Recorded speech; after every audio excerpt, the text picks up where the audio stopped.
الخصوص نسي أبيسوس مستي المسيح قام بالحقيقة قام. أنا خالصين أنا اسمي نور ده اسمه أخويا إسماعيل. أنا سكت عليكم. أول حاجة نوح عملها كان بنى مذبح بعد ما ننزل من الفلك وقدم عليه ذبائح من الطيور الطاهرة والحيوانات الطاهرة.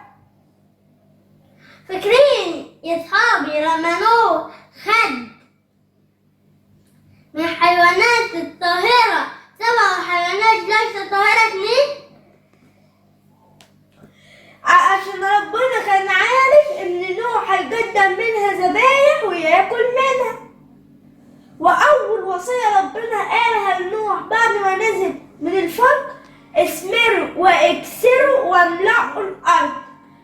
وبعد ما قدم الذبيحة نوح ربنا ابتدأ يتنسم رائحة الرضا، فبعت قوس قزح وأقام عهده مع نوح وقرر 3 قرارات: إنه مش هيرجع يهلك الإنسان، مش هيرجع ينعم الأرض، إن يوم الإنسان هيبقى زرع وحصاد وليل ونهار وصيف وشتاء وبرد وحر. وأبونا نوح اشتغل فلاح في الأرض، وأبونا نوح زرع لنا عنب.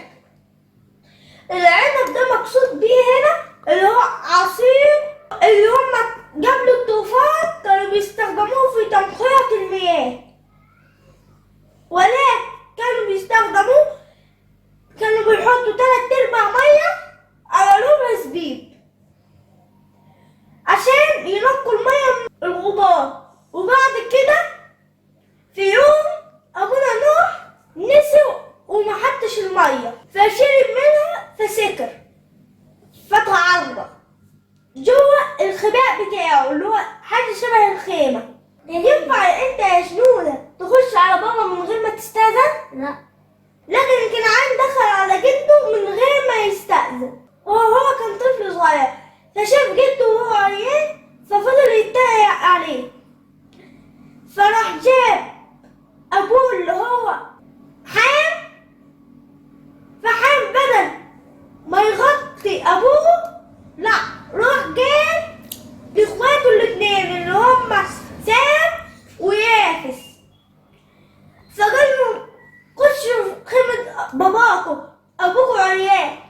فراحوا دخلوا ووشهم لورا راحوا غطوا أبونا نوح، فنوح عرف اللي عمله ابنه الأصغر.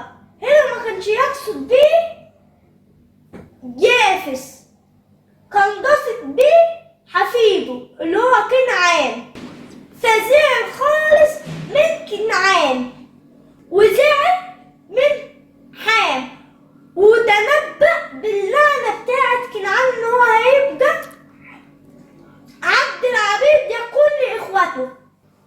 ليه يا توماس أبونا نوح لعن كنعان؟